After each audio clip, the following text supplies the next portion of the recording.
Medical Services. The views expressed by the preceding program are those of the sponsor and not necessarily the opinions of 77 WABC or Cumulus Media. From the NJDiet.com studios, 77 WABC, New York. A Cumulus station. News now. The Russia investigation braced for bad weather. I'm Ann Cates. President Trump has been firing off tweets today. On the eve of revelation that someone will be charged in the Russia investigation probe, Mr. Trump tweeting at length, "Never seen such Republican anger and unity as I have concerning the lack of investigation on Clinton-made fake dossier, the uranium to Russia deal, the 33,000 plus deleted emails, the Comey fix, and so much more. Instead, they look at phony Trump-Russia collusion. The Dems are using this terrible witch hunt for evil politics, but the Republicans are now fighting back like never before," end quote. The president's allies in media outlets have focused on the opposition research dossier paid for first by the conservative Washington Free Beacon, but the tab for it later picked up by a law firm with ties to Hillary Clinton's campaign. Bob Costantini, Washington. On the anniversary of Superstorm Sandy, 45 million people in the Northeast are in the path of a weather system expected to bring strong gusts and torrential rains. Correspondent Paula Sandoval. Heavy winds could mean damage to utility poles. If that happens, then people could end up in the dark. But aside from that, we haven't heard a whole lot. As far as preparations, we're not seeing a whole lot, if any, right now here in this part of New York. People are really just watching, waiting, and taking great comfort in knowing that this by no means comes anywhere close to the situation that they lived through 5 years ago with Superstorm Sandy. Puerto Rico's government-owned power company is working to cancel a controversial $300 million contract awarded to Whitefish Energy to restore the hurricane-ravaged island. Correspondent Martin Savage reports on Puerto Rico's next step. The governor here says that he has reached out to both the governors of New York and Florida, and that they are trying to institute what's called mutual aid. In other words, the power authorities in those states will begin sending personnel and equipment here to take over for what Whitefish was doing. Wall Street may be headed for a lower opening tomorrow. S&P futures down 2. The NASDAQ futures off 3. I'm Ann Cates.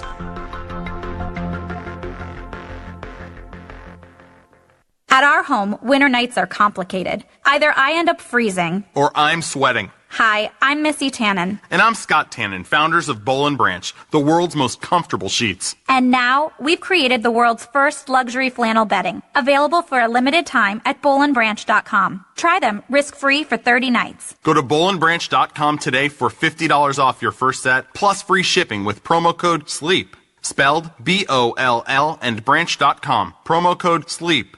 Are you sick and tired of being sick and tired? Wouldn't you rather be healthy, energetic, and fit? I'm Dennis Black. 10 years ago, I developed a Texas-sized solution to America's health crisis. I make my Texas superfood from 55 raw, vine-ripened fruits and vegetables. I lost 60 pounds. I mean, that's huge. Since I've been on superfood, I haven't been sick. It's shocking how much energy I have. Join us on TexasSuperfood.com. TexasSuperfood.com. Or call 877-55-TEXAS. That's 877-55-TEXAS.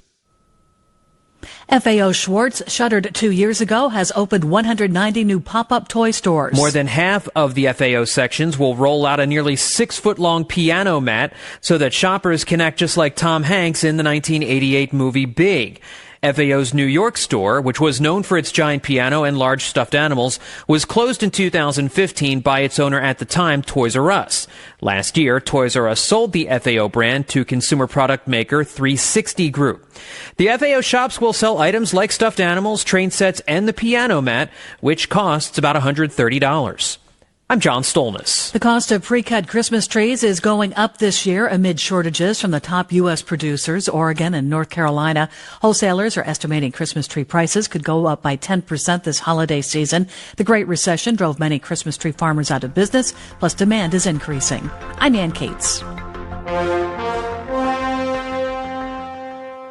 At our home, winter nights are complicated. Either I end up freezing, or I'm sweating. Hi, I'm Missy Tannen. And I'm Scott Tannen, founders of Boll & Branch, the world's most comfortable sheets. And now, we've created the world's first luxury flannel bedding, available for a limited time at bollandbranch.com. Try them risk-free for 30 nights. Go to bollandbranch.com today for $50 off your first set, plus free shipping with promo code SLEEP. Spelled B-O-L-L and branch.com. Promo code SLEEP. In the wake of a disaster, what one thing can you send that will help people the most? A blanket, a tent, a sandbag, a doctor. Actually, if you send a monetary donation, you send all these things. Even a small donation can make a big impact and can quickly become exactly what people affected by disaster need most. In the wake of a hurricane, your monetary donation can make a huge difference to those in need. To donate, visit supporthurricanerelief.org. That's supporthurricanerelief.org. Brought to you by the Ad Council. 77 WABC. Step up and stand out in the 2017 fall collection from Aquitalia. Italian-made men's and women's footwear and accessories distinctively fashioned for those who appreciate distinctive fashion. Using fine leathers and suedes, Aquitalia's exclusive process adds exceptional softness and the ultimate luxury of weatherproofing and stain resistance. See the new fall styles at aquitalia.com and visit their flagship at 965 Madison Avenue. Aquitalia, whatever the weather. On the 77 WABC app, The Bernie and Sid Show. Hey, last one before we let you go. Kneeling for the national anthem. Donald Trump, our president. This show is paid for by TM Radio Entertainment. The views expressed by the following program are those of the sponsor and are not necessarily the opinions of 77 WABC or Cumulus Media. Don't feel like going home, but all my cash is gone. Yeah, I got nothing to do tonight. Right now, it's time for Tom Maoli's Go Big or Go Home Show. Tom Maoli's Go Big or Go Home Show will explain how you can start a business, grow your business, fund your idea, or the next multi-million-dollar invention, or how to buy that piece of real estate you've always wanted. Now's your chance to hear it live, right from the serial entrepreneur. It's Tom Maoli's Go Big or Go Home Show. Here's Tom Maoli. Go big or go. Hi, this is Tom Maoli, serial entrepreneur. Welcome to Go Big or Go Home. You know, the purpose of our show is so that you can get your questions answered on starting a business, financing a business, commercial real estate, investment real estate, launching your career, getting your life on the road, getting out of that cubicle, and taking your life to the next level. And what does it mean? What does Go Big or Go Home mean? Go big or go home means do it right or don't do it at all. If you're going to do it, do it right. You know, you don't want to finance a business, start a business, and at the end of the day, you haven't analyzed that the business is going to return you the exact paycheck that you're getting today. You want to go big. The purpose of this is to double and triple your paycheck. You want to build wealth. You want to build equity in real estate. You want to build wealth for your family and your future. You don't want to have to worry about your retirement. You want to get out of the situation that you're in, that when the bills come in, you don't even want to open them because you don't know what to do. How do I get out of this situation? That's what this show is about. And, you know, the listeners, it's amazing because, you know, I've gotten so many calls this week from the first show. And, you know, people are, you know, that know me are calling my cell phone and they're asking me questions. And, you know, how do the listeners benefiting from this? They're getting 35 years of my experience. I've bought and sold companies. I've built them. I've financed them. I've done private equity deals. I've done, you know, over 100 real estate transactions, bought, sold, built commercial real estate, started with 2-family houses, and, you know, I bought land, raw land, subdivided it. You know, so you're getting 35 years of experience in Go Big or Go Home. And at the end of the day, the goal is to try and teach you how to do it right. You know, that is the ultimate goal here. And, you know, it's interesting because the theme of the week is what I would really like to talk about this week is financing and leverage. Because financing and leverage are so important in anything that you do, whether it's real estate, business, your life. It doesn't matter what it is. It's about financing and leverage. You have to understand how to finance a deal and how to leverage a deal. And, you know, how far do you leverage a deal? You know, I think most people are afraid of financing.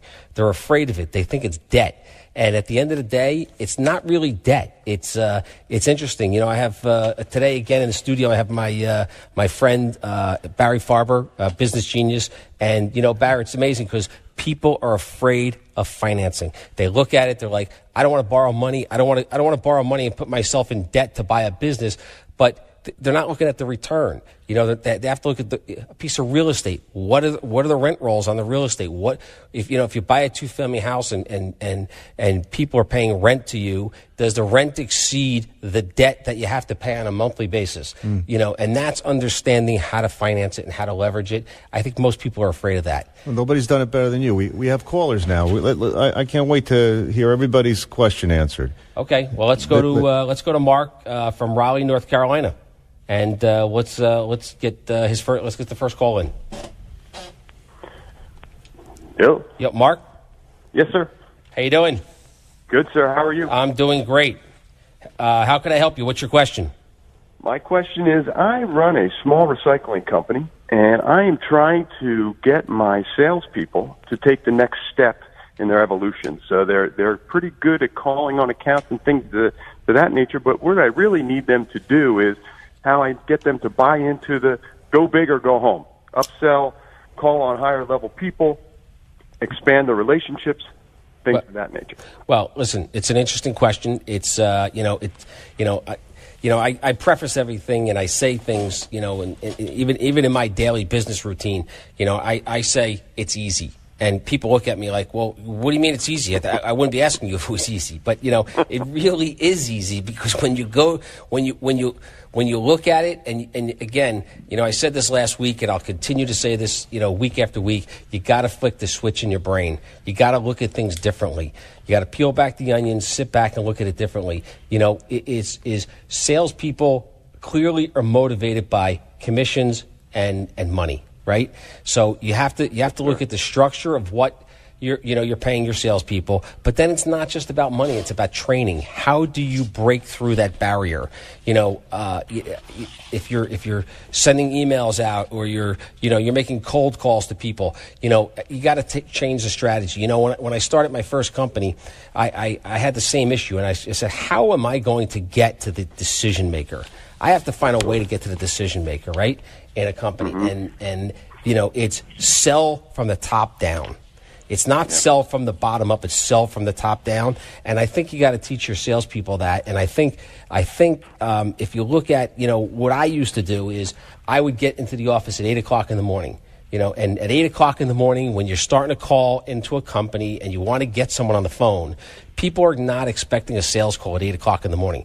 So I would call, I would research it, and especially with online technology now, you can get that information. Is go right to the top, find out the president, the vice president of the company, call their secretary, and ask them who within that company handles your services, who handles recycling. Once you find out who that person is, now you can call them.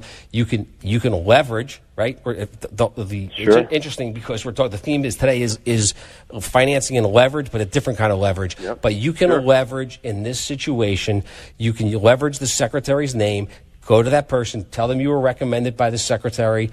Once that happens, they have to take your call. They have to let you in the door. They have to see your proposal, because they don't know whose eyes are on it. And I think it's a great strategy. I think you got to sell from the top down. I think if they do that, you're going to find major success in your sales force. Excellent. Yep. Excellent. Yep. Thank you very much. Good. Originally from New Jersey, so glad to see you and Mr. Farber, also two New Jersey guys, doing good. Excellent. Appreciate it. And Barry's been a great support here, and he's a business genius. And but if you need anything from Mr. Farber, he's not going to be on the show too much longer. He's out. sending me out to make cold calls. That's what we're doing. Exactly. Yep. Thanks for the call, Mark. Exactly. Yep. We'll take the next call. We have Jim from Cedar Knolls. Hey, Tom, how you doing?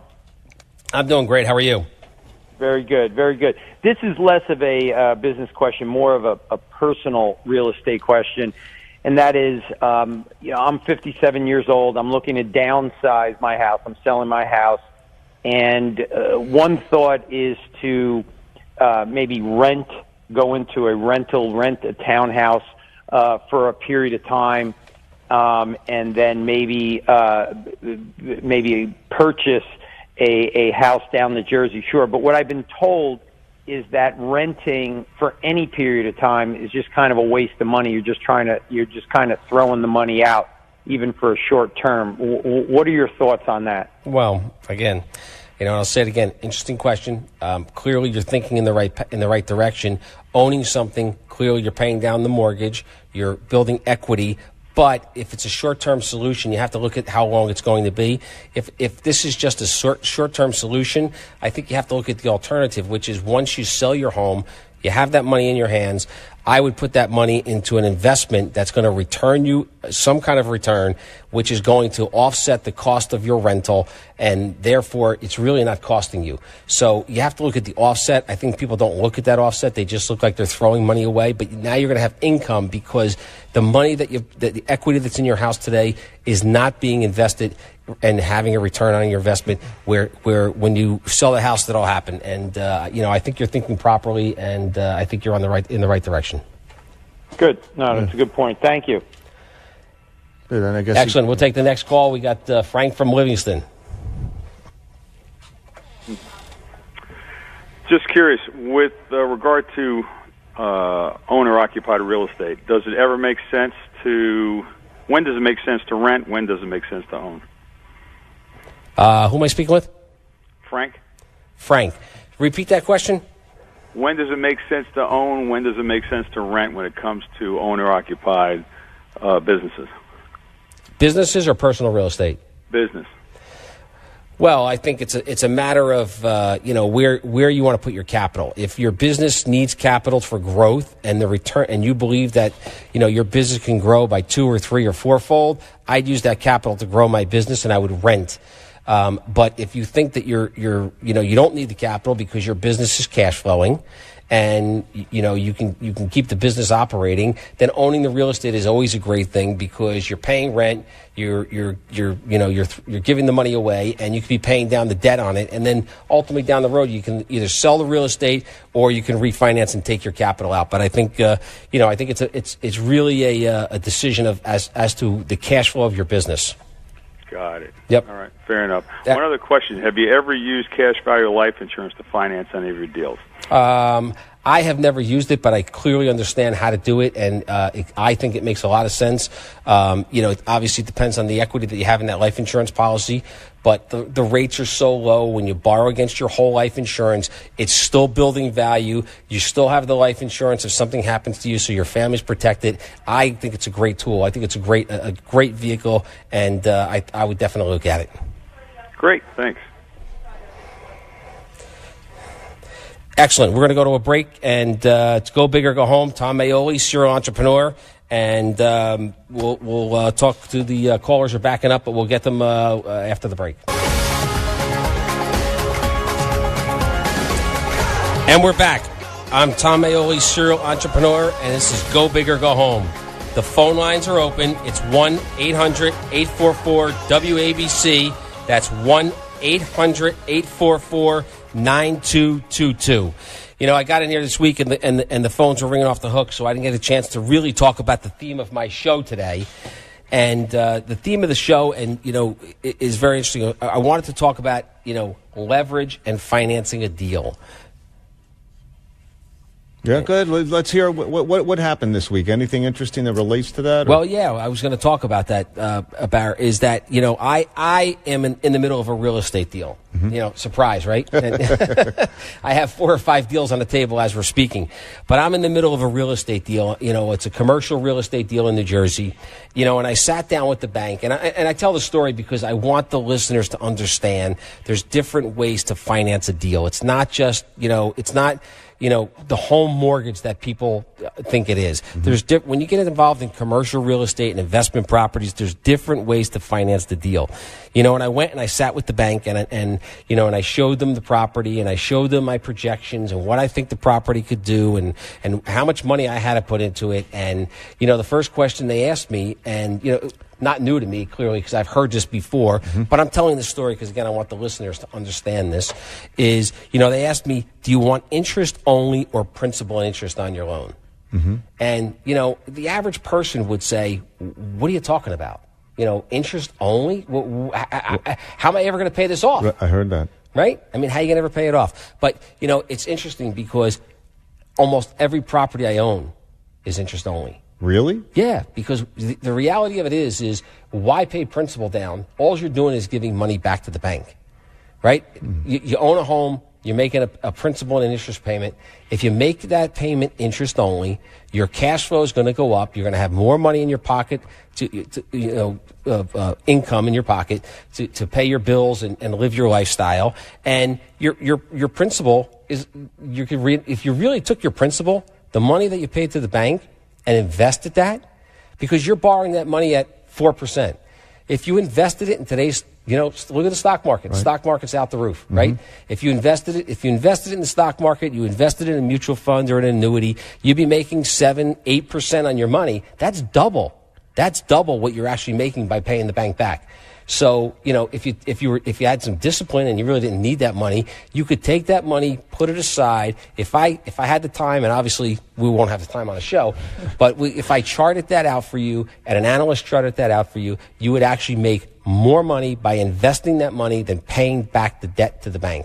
It's an interesting concept. But so there's different ways to finance a deal, especially in commercial real estate. When you're buying a piece of property, clearly you're buying it because it's no different than a stock. You're buying a future, right? That's what you're buying. You buy, pick a stock, Microsoft, Amazon. You're buying it at today's price, but you believe it's going higher. So what's the advantage of owning the property, though?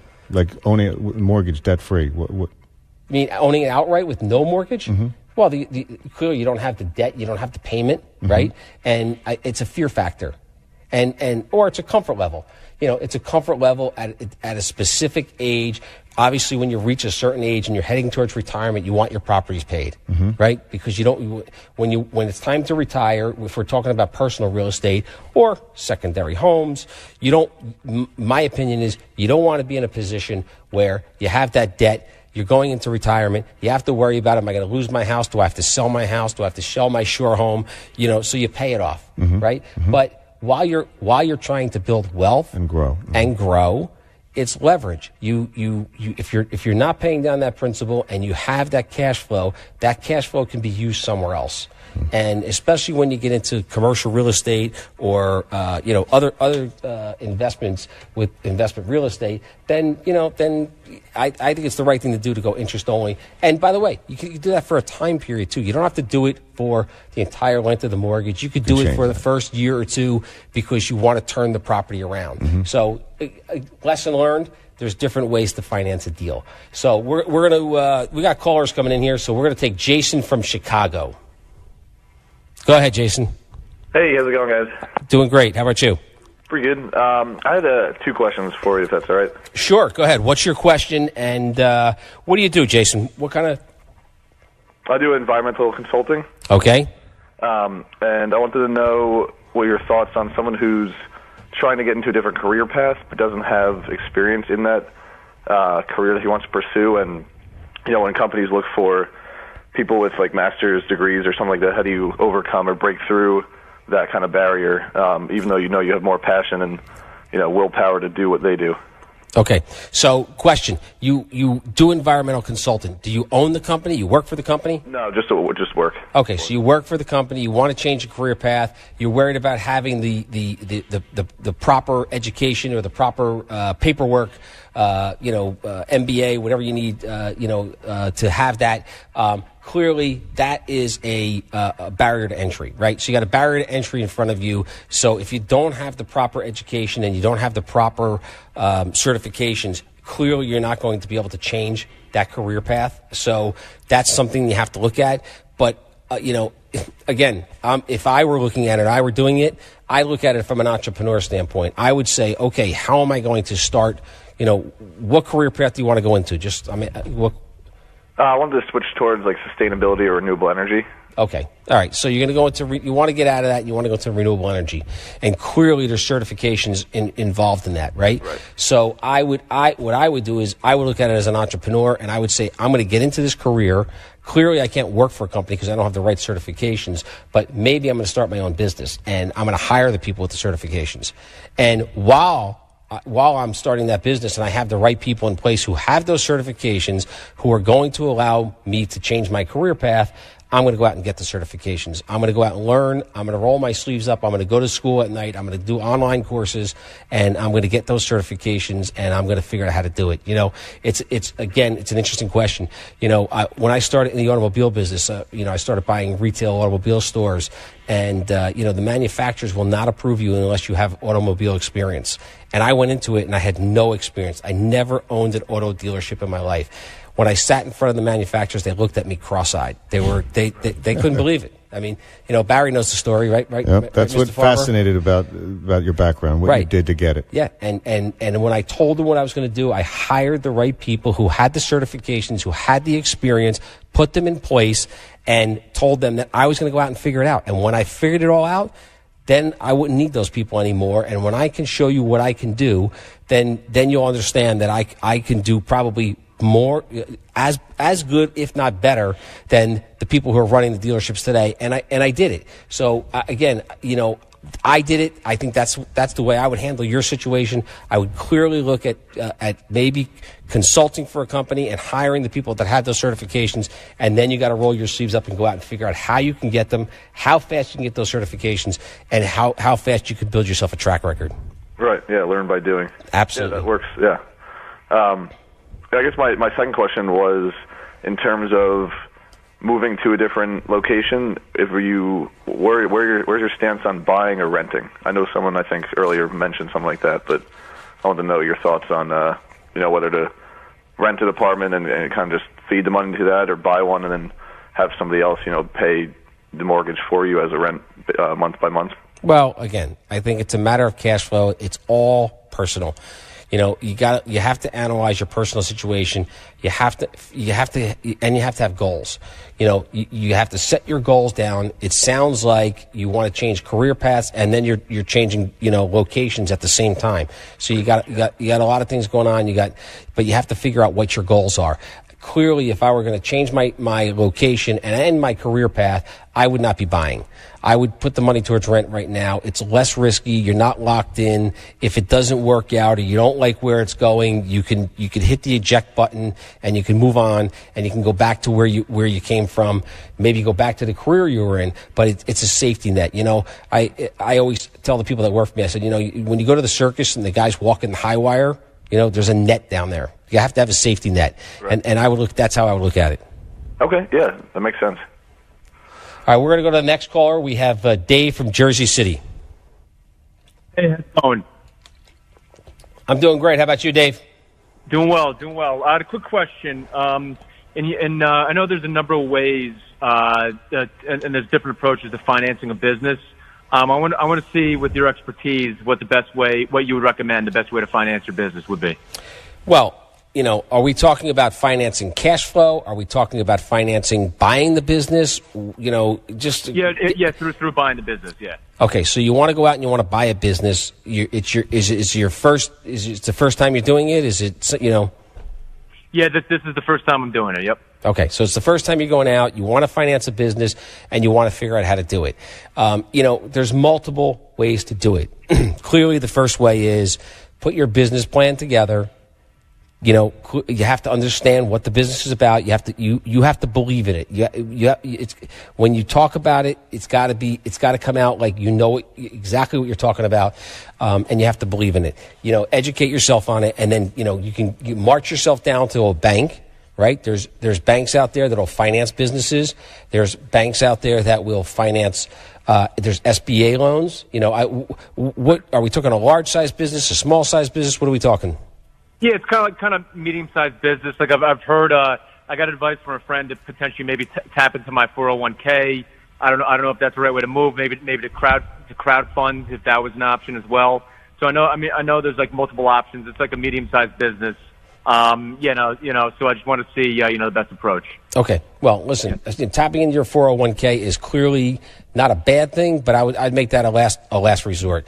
That's your retirement fund, especially when there's the safety net, right? Especially when you're going out to start your own business. You're going to start your own business. There's some risk involved. I think you want to keep the safety net in place. I think you got to look at, one of the things that you have to look at also is negotiate the deal where you can get some owner financing. Let the person who's selling the business give you some financing. He wants out, you want in, let him do some of the financing. I think you have to look at that, and then maybe an SBA loan or a bank loan. And I think that's the route I would go. And not to cut you off, but we got to take a break here, and it's go big or go home. Tom Maoli, serial entrepreneur, and we're going to take a break, and we'll be back in a few minutes.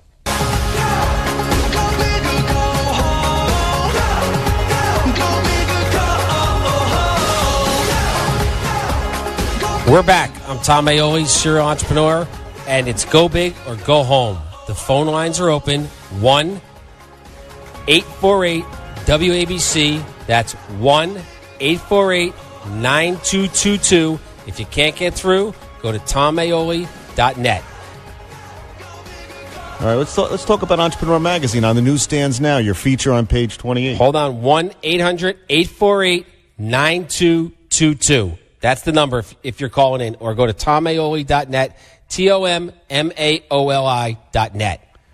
Yeah, you cut me off. You don't like me anymore. You're sending me out to do cold calls. No, I love you, Barry. I love you. So let's everybody to check out Entrepreneur Magazine on the newsstands, the November issue. Full-page feature about what you just talked about how you brought hospitality to the dealerships and differentiated yourself and brought back a dealership. Yes, yeah. I got so many text messages on that magazine this week. It's absolutely awesome. It's amazing. It's Entrepreneur Magazine. It's on page 28. It's the new issue. It's on the newsstands around the country now, it talks about how I got in the car business, how I brought hospitality to the automobile business, and how I changed it. When I started, I was talking about this before. One of the callers was talking to me about, starting a business and how do you change a career? Well, I got in the car business and the automobile business and the retail automobile business and knew nothing about it. I had no idea, but what I did know is that it was broken. Mm-hmm. I saw the business model broken. I saw so many people that were in the industry that didn't understand how to take care of a customer.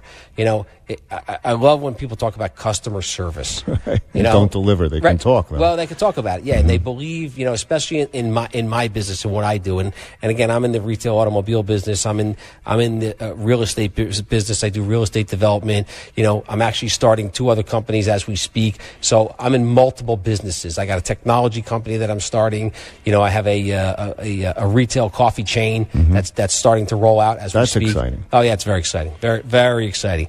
But with that being said, is that people talk about customer service.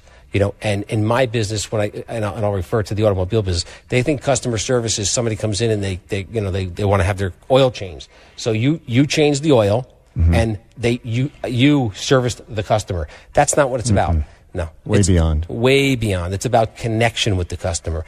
It's about understanding what their needs are. It's about taking care of them. It's about understanding what their lifestyle is and how you can make their lifestyle easier, how you can reduce the time that they're spending having the service done and making it a positive experience and making the customer feel like they're in a Ritz-Carlton, making them feel like they're not being taken advantage of, their money's respected, their business is respected, and they're welcome there, and you care about them. Right. It's, we took hospitality. I took, one of my best friends that I know for years, since kindergarten, was in the hospitality business. And, he went and we took hospitality and we dumped it into a car business, and our sales have tripled. Right. It's interesting because, my general manager was just at a national dealer meeting, and the dealers across the country are crying about, profit margins and volumes are down, and we're up. We're up. And everybody keeps asking me, well, what are you doing? And I said, it's because it's hospitality. Right. I spoke to somebody who said that they actually, all the little things you did were way beyond what other dealerships do. So yeah. Well, listen, little things make a big difference. We could talk about it all night long. Right. And there's a lot to talk about. We have callers lined up. We want to get to the callers, but it's an Entrepreneur Magazine. It's on the racks. It's at all the newsstands. It's in all the airports. It's everywhere. It's page 28 of Entrepreneur Magazine this month. It's a great article. Explains the whole deal. Yeah, and I think everybody should read it, and it's out there. But we're going to take Glenn from Livingston, New Jersey. Hello. Hello. Glenn? Hi, Tom. How are you? How you doing? I'm doing okay, first of all, big booyah and congratulations to Go Big and Go Home, and to you, because no one ever hears that enough. Thank you. I appreciate that, and we'll give you a big bell for that, Glenn. We'll give you a big bell. There's the bell. I'm not sure if that was the countdown to 10, but okay. We'll no, that's the winning bell. Winning bell. Thank you. Well, great show. Really love listening to it, and great ideas. I was fortunate to be mentored by someone similar to you in a life coach fashion about 15, 20 years ago, who taught me about multiple streams of income and passive income, and I've been able to utilize that through my career, and I'm fortunate to run a second-generation 43-year-old company, and was kind of forced into real estate, and it's now become a kind of a love and a passion. But I'm trying to figure out how to leverage my money best, and also how to locate and vet proper real estate investors to get involved with the right groups. Well, there's multiple questions there, and I appreciate them all, but let's dissect them. Obviously we have time limits here, but your first question was a very interesting question, because I believe in multiple streams of income. One stream, obviously there's people out there. We had callers that called in today that are starting businesses. They're trying to figure out how to finance them and leverage them and get in. How do I get out of cubicle? I use that example because there's so many people in corporate America sitting in those cubicles that just can't wait. No pun intended for that bell to ring. They can't wait till 5 o'clock. They want to get out of there. They get home. They open up their mail. They can't figure out how to pay their bills. The weekend comes. They don't even want to look at the mail because they can't imagine that the bills are rolling in. That the taxes that come out of their paycheck are astronomical, and they're trying to find a better way. They want a solution to build wealth. But with that being said, multiple streams of income. Obviously, you're at a different level. You're taking over. It sounds like a family business. Yes. Okay. You're taking over a family business. You have I believe in multiple streams of income. Clearly, as I said, I'm in the automobile business. I'm in the real estate business. I develop real estate. I own income-producing real estate. I'm starting a technology company. I was in the logistics business. I have a retail coffee company that's rolling out as we speak. I believe in multiple streams of income. I'm a firm believer that you don't put all your eggs in one basket. My daughter goes to High Point University in North Carolina and is an entrepreneurial major. And it's one of the only schools around the country. There's probably about 10 that have entrepreneurship as a major. And I find it interesting because, she called me up and she told me about, her first day in her entrepreneurial class this year. And she was talking about all of the wonderful things that they talked about and how she understood everything. And the teacher said that they should, an entrepreneur should find what he wants to do and he should focus on it. And I said, well, I'll agree or disagree, but I disagree. We can agree to disagree. Mm-hmm. And she said, Dad, I know exactly what you're going to say. Don't put all your eggs in one basket. It's that safety net. It's the guy walking the high wire as an entrepreneur, as an investor, as a business person. There's risk. Markets change. Things change. You got to have that safety net. I believe in multiple streams of income. So that's the first portion of your question. You had a second portion of the question. Just repeat that. About real estate. I'm looking to expand. I opened a small partnership, and we did a small deal with an investment developer, or an investor, I should say, buying a piece of property, being a small part of that. But looking to expand further. How do you properly connect and properly vet the partners you'd be investing with? Well, listen, partners are always an issue. I don't like partners. I don't like to do deals with partners. I like to be able to have my hands on the wheel and control them, but clearly that's not totally practical. Most people have to do deals with partners. It's in the operating agreement. You got to create an operating agreement. You got to get a legal counsel and your lawyer involved. You got to make sure you're protected and that you have rights within the agreement. And I would always put something in the agreement that basically states that if you're not happy with the partner, you're not like the way things are going, doesn't matter. Doesn't mean that anyone's doing anything wrong. You're just not happy with the way things are going. Everybody has a different decisions that affect their lives.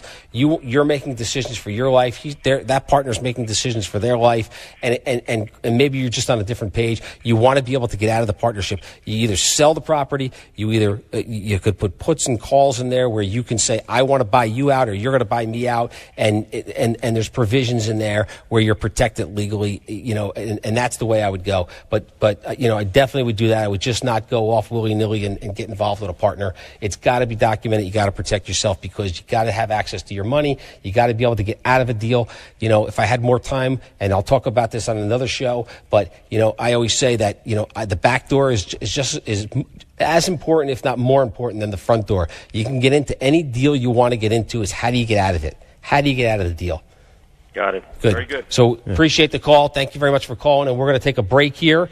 And as soon as we come back, the phone lines will be open. It's 1-848-WABC, 1-848-9222. Gotcha. 800-848-9222. We're back. It's Tom Maoli, serial entrepreneur, and it's Go Big or Go Home. The phone lines are open. It's 1-800-848-WABC. That's 1-800-848-9222, or go to Tom Maoli, TOMMAOLI.net. We have more callers coming in here. We're going to take these calls. We're going to try and squeeze in a power pitch, which we're trying to develop for the program in the last 15 minutes, and we probably won't get it in tonight, but I want to take these calls because these people have been waiting. We're going to take Abner from New York. Hello, Abner. I'd like to learn more about your technology startup. Well, it's a app-based business. Apps are big. You got Apple and you got Android out there. People are running off apps. They live off of apps. You got apps out there like Uber and, everybody lives off of apps now. It's an app-based business. I can't go into too much detail because there's confidentiality, but it is rolling out, and in the future you'll hear about it on the show. It's about as much as I could tell you at the moment. If you have questions on something that you want to do in technology, clearly I could try and help you with it. But that's about all I could state at the moment. We're good. We're gonna take Dan from Goshen, New York. Dan? Hi, Tom. Thanks for taking my call. No, thank you for calling in. I'm looking at starting a business in the near future, and I have a bunch of ideas for Paul that I'm yet to invent, pre-startup. So I have a lot of work ahead of me. But I'm trying to figure out, I was looking at LLC. Do I form an LLC and then put each product under that LLC through a DBA, or is that a risky option? Someone suggested I have a business for each product. They'd be unrelated most of the time to each other. So, Yeah. It sounds, again, I don't have all the information. Clearly, you need some accounting advice because there's different tax structures for LLCs, DBAs, corporations. Clearly, you have to get with a CPA, get some tax advice. From a liability standpoint, obviously, you want to get some legal advice. My advice as an entrepreneur, as a businessman, would be an LLC. I would do a different LLC for each one of the products. Each one's protected. I have multiple real estate deals. I own multiple income-producing real estate. Each one of them is under their own LLC. They operate separately. You can roll them up into one parent company, or you can roll them up for tax reasons. But it's protected. It's protected for liability purposes. It sounds like you have products. In products you have liability. You have insurance. Somebody gets hurt. Things happen. I clearly would look at individual LLCs. It protects you. It's a little bit more work. It's a little more accounting work, but it definitely protects you. Hopefully I answered your question. Is there anything else I can help you with? Yeah, no, that's great. And what about, it's going to be primarily an e-commerce business. I was looking at, for tax-saving purposes, again, I know you're not a CPA, but starting it out of Wyoming, just because the tax savings, I know New Yorkers, we get slammed for taxes. Is that something you would suggest to avoid paying Uncle Sam? Well, listen, I don't know about Wyoming. I don't know about, Paducah, Kentucky. I can only tell you that there are different tax laws in different states. There definitely are tax advantages to opening up. Years ago it was Delaware, then it was Las Vegas, and these things change. You need a CPA to give you that advice, or a tax attorney. Definitely it makes sense. Again, I'm a big supporter of New York. I love New York. I own businesses in New York, and New Jersey, but there are clearly better ways and better places to start the companies up, which will help you tax wise, protect you from a liability standpoint. They have better laws, and then down the road, it'll also help you if you want to sell the company. Excellent. Thanks for all your help. Excellent. Thanks for calling in, and we're going to take Matt from New Jersey. Matt? Yeah, how are you, Tom? I'm doing well. How you doing? Okay, good. Good. So I'm a licensed tradesman, and the business side is just not my thing, but I don't want to take a partner like you mentioned before. I don't want to get involved in a partnership. Okay. So again, can you give me a little more detail? What do you do? I'm an electrical contractor. Okay, so you want to start your own electrical business. You're working for someone today? Yeah. Okay, so clearly you need cash to start up, right? You got to get started. You need tools. You're going to have to get out there and you're going to have to go out and work, and you have to wait for people to pay you. So you need some sort of credit line. Get a credit line, go to a bank, take a home equity line. I don't know, if you're looking to have, do it on your own, or you're looking to have 20 people working for you. To start with, clearly down the road, you want to grow, and that's, the whole theme of my whole show, go big or go home. If you're gonna do it on your own, and you're gonna get a van, and you're gonna be a licensed electrician, you're gonna go out there and you're gonna make what you're making today in the job you're working in, and give up your benefits and take the risk, you might as well do it and do it right and go big. You might as well double and triple your income and build wealth. Have extra money to invest for your future and your family's future. But again, I think you got to get a credit line somewhere, because, you're going to have receivables. You're going to have people that are not going to pay you right away. You're going to have to finish the jobs. You're going to have to go out and get credit with the suppliers. If you have experience and you're licensed, the supplier and the credit issue with the suppliers you can work on. You go out there, sell yourself, fill out credit applications. But I think you need a credit line. Well, right. So that's not my biggest concern. Like, my years in the field, I've had good connections with suppliers and other things like that. They'll give me credit. I have a good credit rating. I have equity in my house. It's just like, what does it take for these people? Like, some guys are big and some guys are small. How do they do it? I cannot figure it out. Well, listen, you got to start somewhere, right? You got to plant a seed, you got to start somewhere, and then you got to grow. I think right now you got to take the step, you got to take that leap of faith. Don't be flick the switch in your brain. You're an electrician, you're doing it today, you know what you're doing. It's not a risk, it's an opportunity. I think you need to do it. I think you got to pull the trigger, you have to do it. Then, call me back in 90 days or 6 months from now when things are running, and we'll talk about how you're going to grow that business and how you're going to get big. All right, got it. Excellent. Thanks for calling in. We're going to take Tommy from Long Island.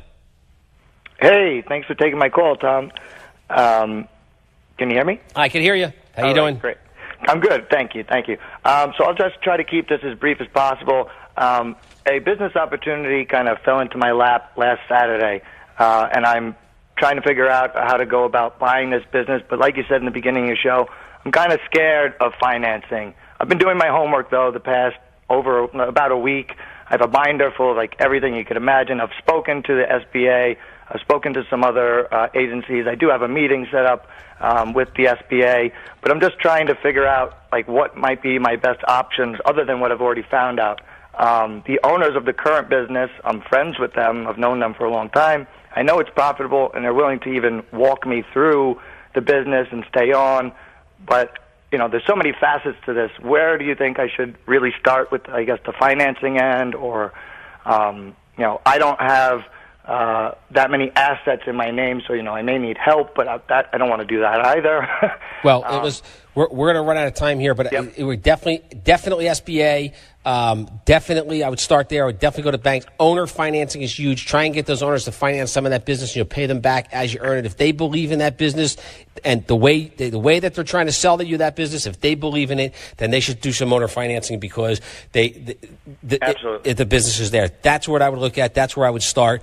And I don't mean to cut you off. We're here next week, but we're going to run out of time here. Thank you for taking my call. I'll look forward to speaking to you again. Absolutely. All right, bye. Yep. So This is Tom Maoli, serial entrepreneur. Go big or go home. We talked about leverage today. We talked about financing. You know, the questions. If you have more questions next week, you could always ask the question. You can hit my website. Next week's going to be a new theme. We're going to be talking about advertising, marketing, and social media, internet social media, how strong it is today in the world today. If you don't have social media and internet in your advertising and marketing plan, whatever it is, whether you're a startup, you're an existing business, you're not going to make it. It's a recipe for disaster. It's a recipe for failure. We're going to talk about it. We're actually going to bring experts on the phone that are going to help and answer some of the questions. And we're going to leave the show today with my normal advice, and that is that winners never quit and quitters never win. Take the step, flick the switch in your brain, go out there, think about it this week, call me next week, and let's continue the conversations. This is Tom Maoli, serial entrepreneur. Go big or go home.